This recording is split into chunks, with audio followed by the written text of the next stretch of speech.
விசிகா சார்பிலையும் தாவேகா சார்பிலையும் அம்பேத்கரோடைய நினைவு நாள்ல ரெண்டு கட்சிகளும் இணைந்து ஒரு புத்தக விழாவை கொண்டாட போறாங்க அப்படிங்கிற செய்திலாம் உலாவி வந்துட்டு இருந்தது. அதை திருமாவளவனும் மறுக்கல. ஆனா திடுதுப்புன்னு திமுகவின் அழுத்தம் காரணமாக தான் திருமாவளவன் அந்த நிகழ்ச்சியில கலந்துக்காம விலகிட்டதா ஆதவ் அர்ஜுனா ஓப்பனாவே குற்றம் சாட்டினாரு. ஏவா வேலு தான் முதலமைச்சருக்கு இது பிடிக்கல அப்படின்னு சொல்லி திருமாவளவனை கலந்துக்க விடாம பண்ணிட்டாரு அப்படின்னு பொது மேடையிலையும் பேட்டிகள்லயுமே அவர் கொடுக்க ஆரம்பிச்சாரு. கட்சியில சேர்ந்ததுக்கு அப்புறமா அவர் சேர்ந்ததுக்கு உடனே தாவேகாங்கிற கட்சி உருவாயிடுச்சு. தொடர்ந்து ஒரு விஜயோட திருமாவளவனை இணைக்கிறதுக்கான முயற்சிகளை அவர் ரொம்ப மெனக்கெட்டாரு. அப்போ தாவேகால போய் அவர் செய்யறதுக்கு வாய்ப்பு இருக்கா? அப்போ நீங்க சொல்ற அஜெண்டா பிரகாரம் அண்ணா ஹசாரே அது ஒரு சோசியல் மூவ்மெண்ட் மாதிரி இருந்திருக்கலாம். ஆனா அது மக்கள் எழுச்சி கிடையாது, பின்னாடி தெரிஞ்சிச்சு ஆர்எஸ்எஸ் அப்படிங்கிற மாதிரி. அப்ப தாவேகாக்கு பின்னாடியும் நீங்க சொல்ற கருத்து பிரகாரம் பார்த்தா பிஜேபி இருக்குமா? அதுக்காக தான் ஆதவ் அர்ஜுனாவை அனுப்பிச்சா? அந்த புத்தக வெளியீட்டு விழால கலந்துக்கிறதா ஒத்துக்கிட்ட திருமாவளவன், அதாவது விஜயோட மேடையை பகிர்ந்துக்கிறதா ஒத்துக்கிட்ட திருமாவளவன் திடீர்னு விலகினது காரணம் திமுக அப்படின்னு சொல்றாரு இல்லையா ஆதவ் அர்ஜுனா. அந்த மாதிரியான அழுத்தங்கள் உண்மையிலே திமுக தரப்புல இருந்து கொடுக்கப்பட்டிருக்குமா? அந்த அழுத்தங்களுக்கு அடி பணிஞ்சிருப்பாங்களா? தமிழ்நாட்டுல டிஎம்கே கூட்டணிங்கிறது it is very essential, it is important கூட்டணி டு பீட் பிஜேபி. அப்ப அப்படி இருக்கும்போது நீங்க அதை காப்பாத்திக்கிறதுக்கு நீங்க திமுக தரப்புல இருந்து விசிகா தரப்புல இருந்து பேசிக்கிட்டா என்ன, நமக்கு இதெல்லாம் பிரச்சனையா இருக்குன்னா அதை நீங்க கை விட்டுருங்க, அதை பேசாதீங்க அப்படின்னு ஒரு உடன்பாட்டுக்கு வராங்க இல்லையா? அது சரிதானே?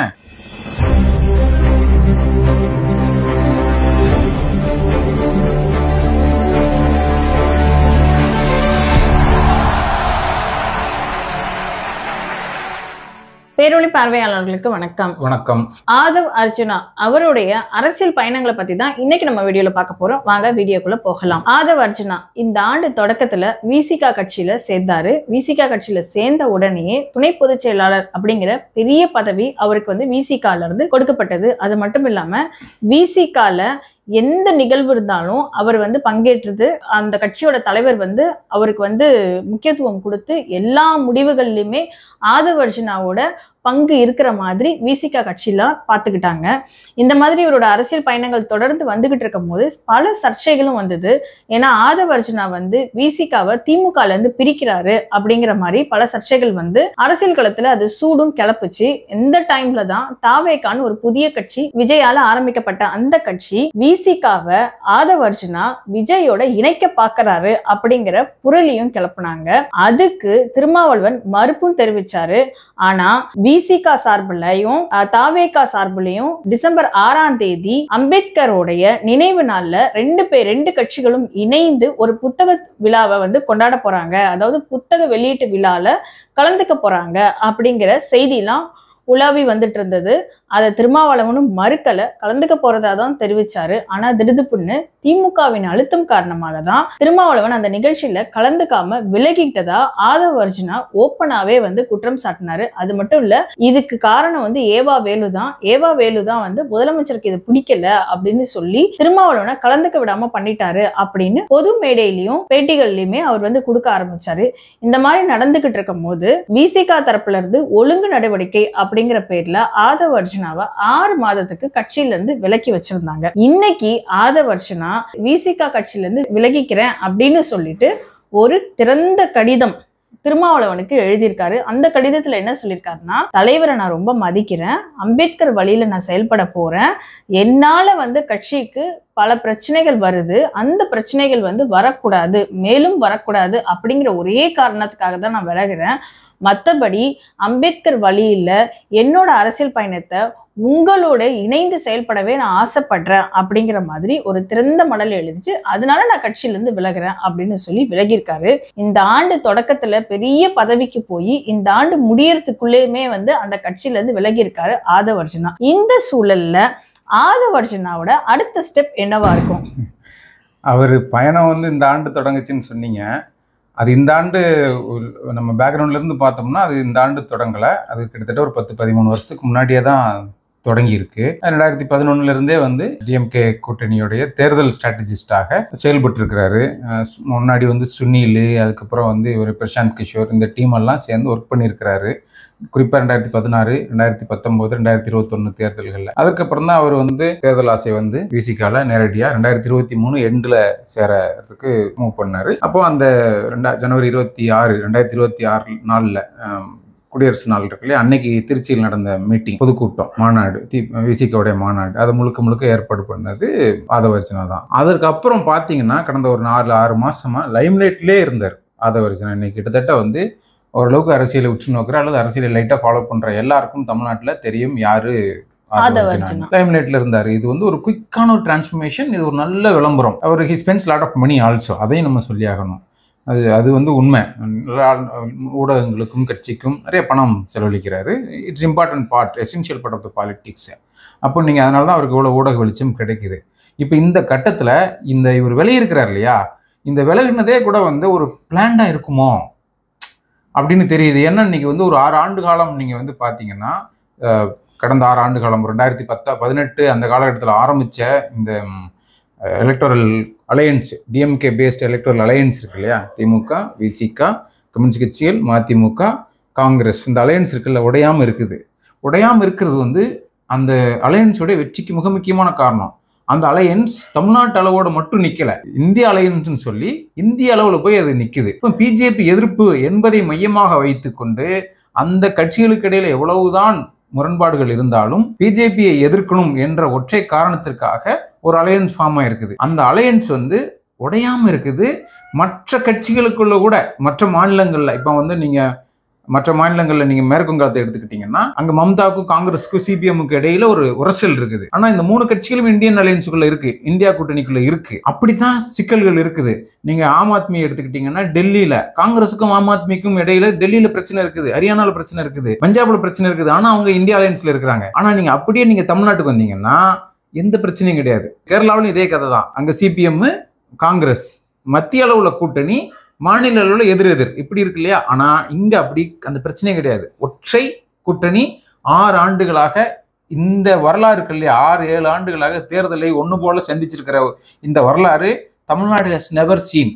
இதுவரைக்கும் தமிழ்நாட்டு வரலாற்றுல நம்ம பார்க்கல. இந்த லார்ஜர் பிளான் இருக்குல்ல, இந்த திமுக பேஸ்டு அலையன்ஸ் இருக்கு இல்லையா, இதை வந்து உடைக்கிறது அப்படிங்கிற ஒரு லார்ஜர் அஜெண்டா வந்து இவருக்கு செட் பண்ணப்பட்டிருக்குது. அதுக்கு பின்னாடி பிஜேபி இருக்குன்னு நான் நினைக்கிறேன். ஓகே, இப்போ நீங்க இந்த செட் பண்ணப்பட்டிருக்கு, இதை நோக்கி தான் அவருடைய அடுத்த பயணமும் இருக்கும். அப்படின்னா நீங்க வந்து இப்ப அவர் பிஜேபியில சேருவாருன்னு சொல்றீங்களா, இல்ல எப்படி, யார் கூட அவர் போய் சேருவாரு? அப்படின்னா வந்து நான் இணைந்து செயல்படவே விரும்புறேன் அப்படிங்கிற லெட்டர் அவரால் எப்படி எழுத முடியும்? பிஜேபியில சேர மாட்டாரு. இப்ப நீங்க வந்து 2014ல 10 வருஷமா அது வரைக்கும் வந்து காங்கிரஸ் ஆண்டுகிட்டு இருந்துச்சு, மன்மோகன் சிங் அரசு. அப்போ அந்த 2013-12 வாக்குலேயே மன்மோகன் சிங் அரசுக்கு எதிராக, காங்கிரஸ் அரசுக்கு எதிராக நிறைய ஊழல் குற்றச்சாட்டுகள் வந்தது. Aam Aadmi, India against corruption, IAC, Anna Hazare, நம்ம அரவிந்த் கெஜ்ரிவால், இப்படி பலர் வந்தாங்க. அப்போ அதுக்கு பின்னாடி வந்து நம்ம பொதுமக்கள் எப்படி பார்த்தாங்கன்னா, அது ஒரு ஊழல் எதிர்ப்பு அப்படின்னு தான் பார்த்தாங்க. ஆனால் அது எப்போ தெரிஞ்சிச்சுன்னா பிற்பாடு தான் தெரிஞ்சது, அது காங்கிரஸை வீழ்த்துவதற்கு RSS ஃபண்டட் மோட்டிவேட்டட் மூவ்மெண்ட். அது வந்து சமூகத்திலிருந்து தன்னெழுச்சியா வந்த மூவ்மெண்ட் இல்லை, RSS ஃபண்டட் ஸ்ட்ராட்டஜைஸ்டு அஜெண்டாவோட வந்த மூவ்மெண்ட் அப்படின்னு பின்னாடி தான் தெரிஞ்சிச்சு. இப்போ கிட்டத்தட்ட அதே ஒரு இடத்துல தான் வந்து இந்த Aadhav Arjuna, even Vijay, larger agenda வந்து இருக்குது. இப்போ பிஜேபி வந்து அதை பிளே பண்ணுது. அப்படி இருக்கும்போது நீங்க பிஜேபிக்குள்ள போய் சேர்ந்துட்டா பிஜேபி எதிர்ப்பு பேச முடியாது. அதனால பிஜேபி எதிர்ப்பு பேசிக்கிட்டே வந்து இந்த திமுக அலையன்ஸை உடைக்கிறதுங்கிறதா லார்ஜர் பிளானா இருக்குது. அப்போ அவரோட பிளான் என்னவா இருக்கும்னா, அவர் தொடர்ந்து, அதாவது கட்சியில சேர்ந்ததுக்கு அப்புறமா, அவர் சேர்ந்ததுக்கு உடனே வந்து தாவேக்காங்கிற கட்சி உருவாயிடுச்சு. அப்ப தொடர்ந்து ஒரு விஜயோட திருமாவளவனை இணைக்கிறதுக்கான முயற்சிகளை அவர் வந்து ரொம்ப மெனக்கெட்டாரு. அப்போ வந்து தாவேக்கால போய் அவர் செய்யறதுக்கு வாய்ப்பு இருக்கா? அப்போ நீங்க சொல்ற அஜெண்டா பிரகாரம் நீங்க சொன்னீங்க இல்லையா, அண்ணா ஹசாரே, அது வந்து ஒரு சோசியல் மூவ்மெண்ட் மாதிரி இருந்திருக்கலாம், ஆனா அது மக்கள் எழுச்சி கிடையாது, பின்னாடி தெரிஞ்சிச்சு RSS அப்படிங்கிற மாதிரி. அப்ப தாவேக்காக்கு பின்னாடியும் வந்து நீங்க சொல்ற கருத்து பிரகாரம் பார்த்தா பிஜேபி இருக்குமா? அதுக்காக தான் ஆதவர்ஜுனாவை அனுப்பிச்சா? நீங்க முன்னாடி சொன்ன அதே வார்த்தை, இது இந்த பிளான் தானா இருக்கும்? ஏன்னா மார்டின், ஆதவர்ஜுனாவுடைய மாமனார், மார்டினுக்கும் பிஜேபிக்கு இடையில நல்ல ரிலேஷன்ஷிப் இருக்குது. இன்ஃபேக்ட் மார்டினுக்கும் மற்ற எல்லா கட்சிகளுக்கும் இடையில ஒரு நல்ல ரிலேஷன்ஷிப் இருக்குது. ஆனா அதுல ரொம்ப நல்ல ரிலேஷன்ஷிப்னா மார்டினுக்கும் பிஜேபிக்கு இடையில நல்ல ரிலேஷன்ஷிப் இருக்குது. அப்போ வந்து அங்க இடி வந்து மார்டினை போய் தொடர்றது இல்லை. ஸோ பெட்டர் ரிலேஷன்ஷிப் இருக்குது. அப்போ இது லார்ஜர் பிளானுக்குள்ள இருக்குங்கிறதுக்கான எல்லா காரணங்களும் இருக்குது. இன்னைக்கு நீங்க வந்து தமிழ்நாடா இருக்கட்டும் அல்லது நீங்க இந்தியாவில் உள்ள இருக்கட்டும், அம்பேத்கரை எதிர்க்க முடியல. எந்த கட்சியா இருந்தாலும் அம்பேத்கரை எதிர்க்க முடியல. இப்போ அம்பேத்கரை நீங்க வந்து உட்செரிக்கணும், அம்பேத்கரை வந்து நீங்க அப்ராப்ரியேட் பண்ணணும். உங்களுடைய அஜெண்டாவுக்கு ஏற்ப அம்பேத்கரை வந்து அப்ராப்ரியேட் பண்ணா தான் நீங்க தலித் மக்கள்கிட்ட பேச முடியும்னு ஒரு நிலைமை இருக்குது. இன்ஃபேக்ட் வந்து இப்ப பிஜேபி ரொம்ப ஓப்பனா இடஒதுக்கீட்டுக்கு ஆதரவா பேசுறாங்க. நாங்க இருக்கும் முறை இடஒதுக்கீட்டை காத்தே தீர்வோம், எந்த கட்சியாலும் இடஒதுக்கீட்டு ஒழிக்க முடியாதுன்னு பேசுறாங்க. இப்ப இப்படி எல்லாம் பிஜேபி பேசுறாங்கன்னா மக்கள் மத்தியில அப்படி அதற்கான தேவை இருக்குது. இடஒதுக்கீட்டு நீ வந்து ஒழிச்சிருவேன்னா உனக்கு நான் ஓட்டு போட மாட்டேன். பிஜேபிக்கு வந்து ஆமா, எல்லாருக்கும் எல்லா கட்சிகளுக்கும் இருக்குது, அது பிஜேபிக்கும் கூடுதலா இருக்குது. ஏன்னா ஜெயிக்கணும் இல்லையா? அப்ப அது மாதிரிதான் அம்பேத்கர், அது மாதிரிதான் இங்க தமிழ்நாட்டுல பெரியார், அண்ணா, இப்படிப்பட்ட இந்த ஐகான்ஸ் ஆயிட்டாங்க இல்லையா? இப்ப இந்த ஐகான்ஸ் வந்து நீங்க எதிர்த்து பேச முடியாதுங்கிற அளவுக்கு வந்துருச்சு. அப்ப வந்து தாவேகா கிட்ட ஆதவ அர்ஜுனா வந்து திருமாவளவனை இணைக்கிற அந்த புள்ளியில ஆதவ அர்ஜுனா வந்து தோல்வி அடைஞ்சிருக்காருன்னு எடுத்துக்கலாமா? அடுத்த மொமெண்ட் எஸ், அடுத்த மொமெண்ட் திருமாவளவன், நீங்க அடுத்த மொமெண்ட் வந்து திருமா ஜெயிச்சிட்டாரு. ஏன்னா நீங்க வந்து ஒரு விசிகாவே 2ஆ பிளந்துரும் அப்படிப்பட்ட வாதங்கள்லாம் வந்தது. ஆதவ அர்ஜுனா வந்து பிளந்துருவாரு, ஏன்னா அவர் ஹியஸ் லாட் ஆஃப் மணி, அந்த மாதிரி எல்லாம் வந்துச்சு. பட் அடுத்த மொமெண்ட் வந்து நிச்சயமா திருமா ஜெயிச்சிருக்கிறாரு. கட்சி வந்து இன்டாக்டா வச்சிருக்கிறாரு. ஆதவ அர்ஜுனாவை வந்து முதல்ல வந்து சஸ்பெண்ட் பண்ணிட்டு நீயா விளைவிக்கோ அப்படிங்கிற வழி மாதிரி தான் அது தெரிஞ்சிச்சு. ஸோ ஆதவ அர்ஜுனா இப்போ விளையிருக்கிறாரு. ஆனால் சிம்பத்தைஸ் பண்ணணும். ஏன்னா இப்போ விசிகாவுக்குள்ள இந்த ஒரு நடுத்தர வர்க்கம் உருவாயிருச்சு, தலித் மக்கள் மத்தியில் ஒரு நடுத்தர வர்க்கம் உருவாயிருச்சு. அவங்க வந்து அதிகாரத்தில் பங்கு அப்படிங்கிற ஒரு குரல் ஒரு இருக்குது. விசிகாவோட ஓட் பேங்க் இருக்கு இல்லையா? அந்த ஓட் பேங்க்கு நம்ம ஏன் அமைச்சராகக்கூடாது, நம்மால் ஏன் வந்து கூட்டணியில் இருக்கக்கூடாது அப்படிங்கிற ஒரு வாதம் வந்து பொது வழியில பரவலா இருக்குது. அதனால வந்து அந்த வாதத்திற்கு வந்து ஆதவ அர்ஜுனா வந்து உயிர் கொடுக்குறாரு, மூச்சு கொடுக்குறாரு. அப்போ அதனால வந்து ஆதவ அர்ஜுனாவோட மற்றவர்கள் போகாம இருக்கணும் இல்லையா? அப்படி போகாம இல்லாம இவர் வந்து தடுத்து இன்டாக்டா கட்சியை வச்சிருக்கிறாரு. இப்போ அதனால ஒரு வெற்றி தான் திருமாவுக்கு. இப்ப அந்த நீங்க சொன்னீங்க இல்லையா, ஆட்சியில பங்கு தாவேகா தன்னோட மாநாட்டுல விஜய் வந்து அறிவிச்சிருக்காரு, ஆட்சியில பங்கு, யார் வந்தாலுமே ஆட்சியில பங்கு அப்படிங்கறத அறிவிச்சிருந்தாரு. இப்போ ஆதவ அர்ஜுனா எடுக்கிற அந்த மூவும் வந்து திருமாவளவனுக்கு சாதகம் தானே. இப்ப வந்து ஆட்சியில பங்கு, ஒருவேளை தாவேகா வந்துச்சுன்னா ஆட்சியில பங்குங்கிறது ஒரு புதுசா கொடுக்குற ஒரு ஐடியா தானே. ஏன்னா இது வரைக்குமே நம்மளுக்கு அப்படி ஆட்சியில யாருமே கூட்டணி கட்சிகள் பங்குகளை கிடையாது. எந்த கட்சி ஆண்டாலுமே திமுகவா இல்ல அதிமுகவோ அவங்க தனி கட்சியா தான் ஆளுவாங்க. 1967க்கு அப்புறம் கூட்டணி அரசே இல்ல தமிழ்நாட்டுல இல்லையா? ஆனா இப்ப நீங்க விஜய் வந்து ஆஃபர் பண்றாரு இல்லையா, அதற்கும் திமுக ஆஃபர் பண்ற எம்எல்ஏ சீட்டுக்கும் எம்பி சீட்டுக்கும் இடையில வித்தியாசம் இருக்குது. நீங்க விஜய் ஆஃபர் பண்றது வந்து அவர் வெறுங்கரண்டியை சுத்துறாரு, சட்டியிலையும் ஒண்ணும் கிடையாது, அகப்பையிலையும் ஒண்ணும் கிடையாது, வெறுங்கரண்டியை சுத்துறாரு. அதை எப்படி வேணாலும் சுத்தலாம்.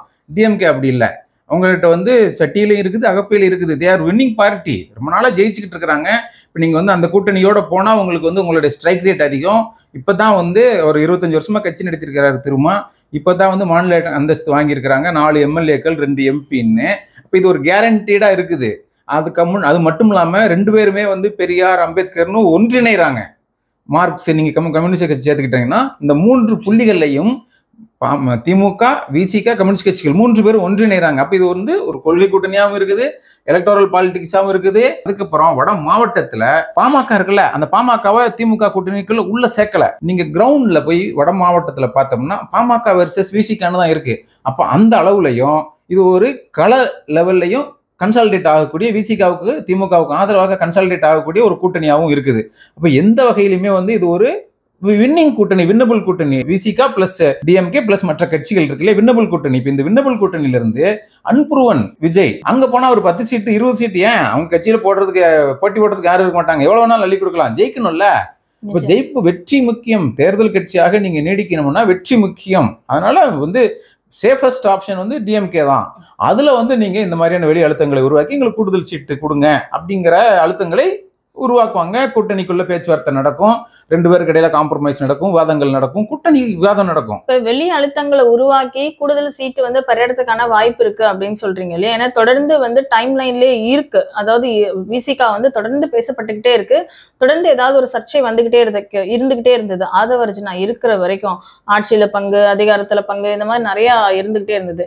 இப்போ இது ஒரு பக்கம் இருக்கும்போது டிசம்பர் 6ஆம் தேதி அந்த புத்தக வெளியீட்டு விழால கலந்துக்கிறதா ஒத்துக்கிட்ட திருமாவளவன், அதாவது விஜயோட மேடையை பகிர்ந்துக்கிறதா ஒத்துக்கிட்ட திருமாவளவன் திடீர்னு விலகினது காரணம் திமுக அப்படின்னு சொல்றாரு இல்லையா ஆதவ அர்ஜுனா. அதுவும் ஏவா வேலு தான் சொல்லியிருக்காரு அப்படிங்கறது சொல்றாரு இல்லையா? அந்த மாதிரியான அழுத்தங்கள் உண்மையிலே திமுக தரப்புல இருந்து கொடுக்கப்பட்டிருக்குமா? அந்த அழுத்தங்களுக்கு அடி பணிஞ்சிருப்பாங்களா? ஏவா வேலு சிஎம் சார்பா பேசினாருன்னு ஆதவ அர்ஜுனா சொல்றாரு. அதை இப்ப ஏவா வேலு நமக்கு தெரிஞ்சு மறுக்கவும் போறது இல்லை. ஏன் மறுக்கணும்? இன்னொன்னு வந்து ஏன் வந்து அழுத்தத்துக்கு கொடுக்க கூடாது? இது ஒரு வின்னிங் கூட்டணியா 6 வருஷம் இருக்குது. உங்க கட்சிக்காரர் இப்படி எல்லாம் பேசுறாரு, அவரை பார்த்து பேச விடாதீங்க, நம்ம கட்சி வந்து வின்னிங் கூட்டணியா இருக்குது, ஒரு மொமெண்டம் இருக்குது, நம்ம கட்சிக்குள்ள ஒரு எமோஷன் இருக்குது, ஒரு பாண்டிங் இருக்குது, அந்த பாண்டிங்கை கெடுத்துடக்கூடாதுன்னு திமுக சார்பில் இருந்து விசிகாவுக்கு சொன்னா என்ன தவறு?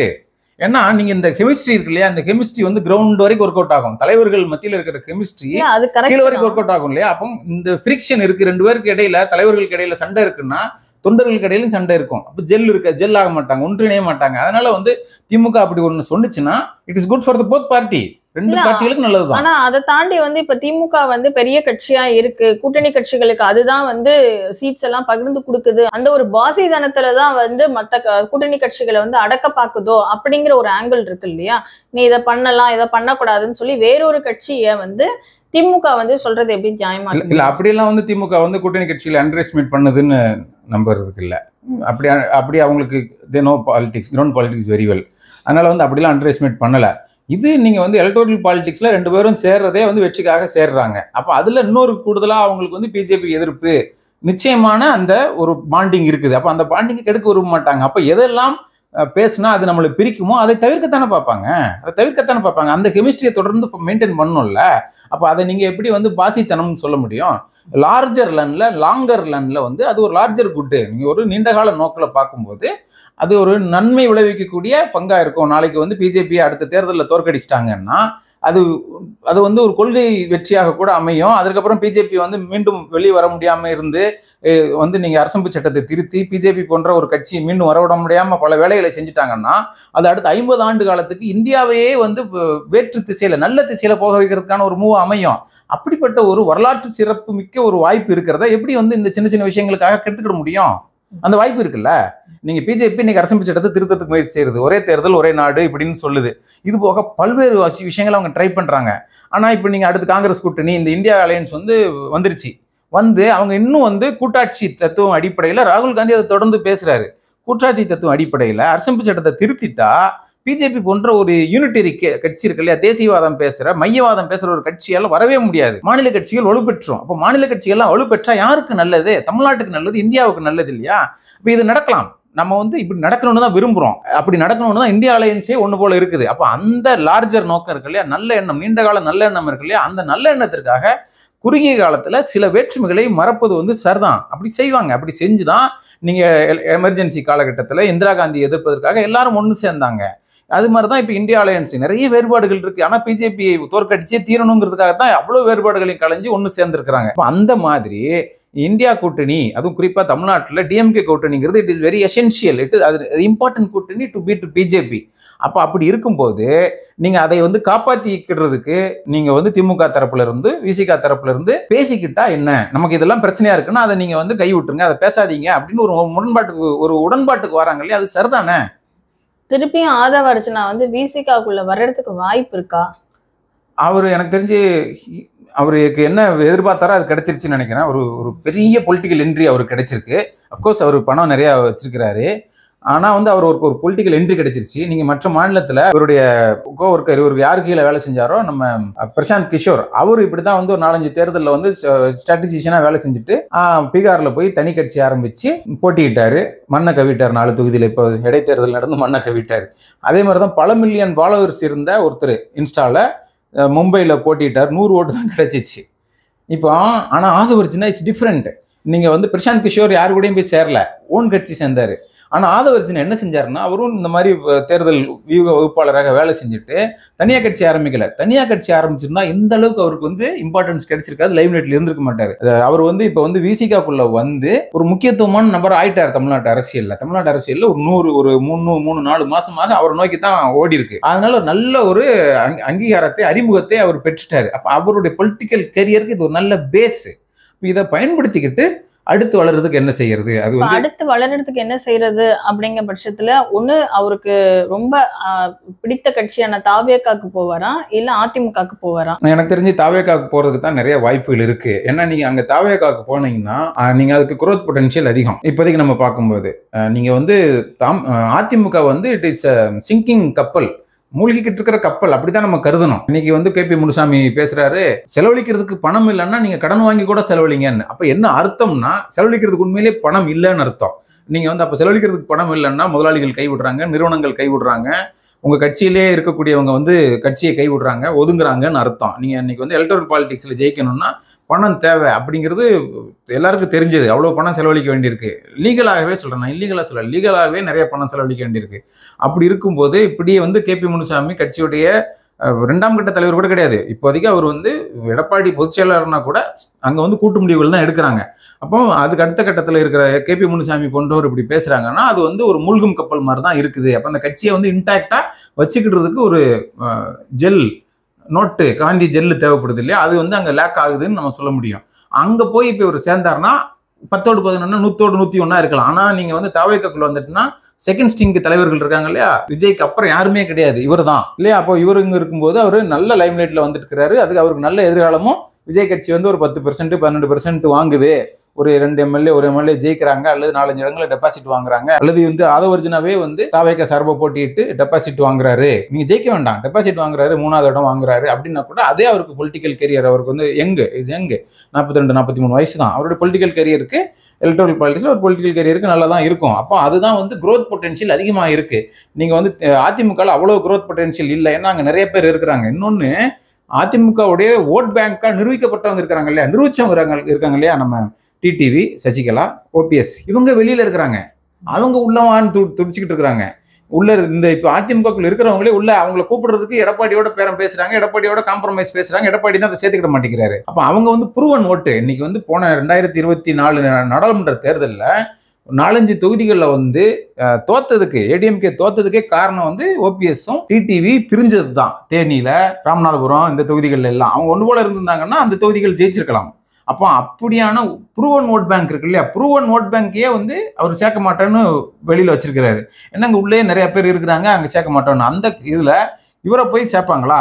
இவரை போய் சேர்த்தாலும் இவர் என்ன சொல்றாரு, கூட்டணி ஆட்சி, ஆட்சியில் பங்கு அதிகாரத்தில் பங்குன்னு கேட்கிறாரு. அங்க உள்ள போயிட்டு இதை பேசுவாரா? பேசினா எடப்பாடிக்கு அது ஆதரவா இருக்குமா? எடப்பாடிக்கு அது வகுப்பா இருக்குமா?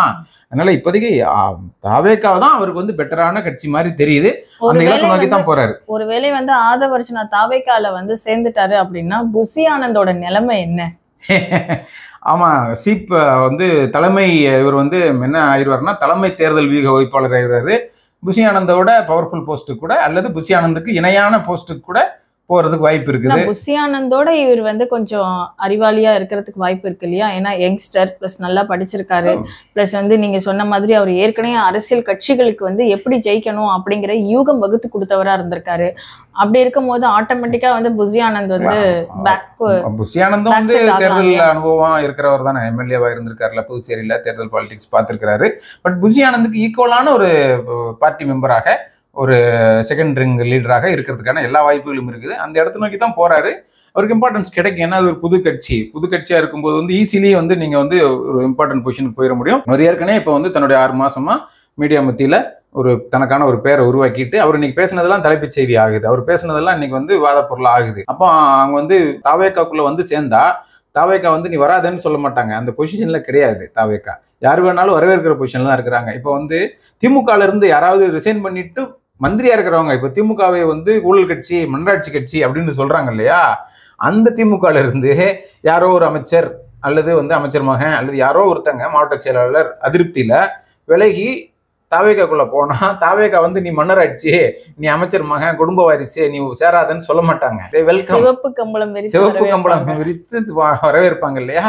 அதனால வந்து இவரையும் வரவேற்பாங்க, இவருக்கும் நல்ல பொசிஷன் தருவாங்க. ஏன்னா அங்க பொசிஷன் இஸ் ஓப்பன். ஃபில் பண்ணா வந்து நீங்க குவாலிஃபைடான ஆள் இல்ல, காம்பிடென்டான ஆள் இல்ல, அப்போ வந்து இவருக்கு வந்து வரவேற்பாங்க. ஆதவர்ஜுனாவோட அரசியல் நகர்வு அடுத்து என்னவா இருக்குங்கிறத பொறுத்திருந்து பார்ப்போம். வேறு ஒரு வீடியோல சந்திக்கலாம். நன்றி, வணக்கம்.